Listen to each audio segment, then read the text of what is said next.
ginawa mo sa pamamahay ko? Sino ka? Bakit ganyan ang mukha mo? Paanong... Abahoy! Ikaw ang nasa pamamahay ko, kaya ikaw ang dapat... Kilala ko yung kilos mo, ah. Kilala ko yung... Kay Raulio yan, ah.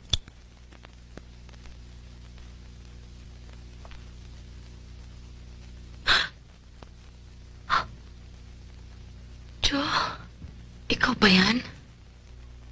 Ikaw nga. Jo, ikaw nga!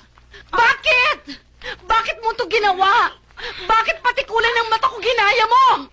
Unyeta ka, Irma, huwag mo nga kung maganyan-ganyan, papatulang kita linti ka!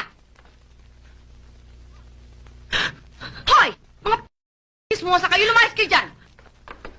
Pinagkatiwalaan kita. Iniwan ko sa yung bahay ko. Binigyan pa kita ng pera tapos... Hey, Irma, hindi ko hiningi ang perang binigay mo sa akin. At hindi rin yung nanggaling sa kagandahang loob mo. Dahil yung nagbayad sa pagbabantay ko sa bahay mo. Bayad pala.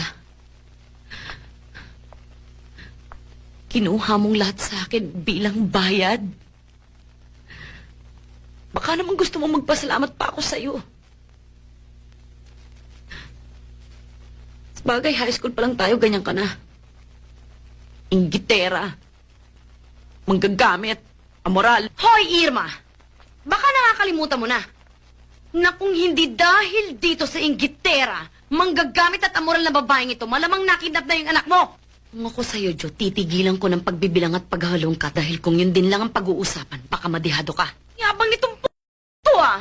Porke laging maayos ang buhay mo. Kahit noon pa.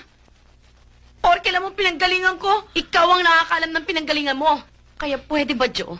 Isoli mo na sa akin ang akin at bumalik ka na sa lungga mo. Eh kung ayaw ko, Aber?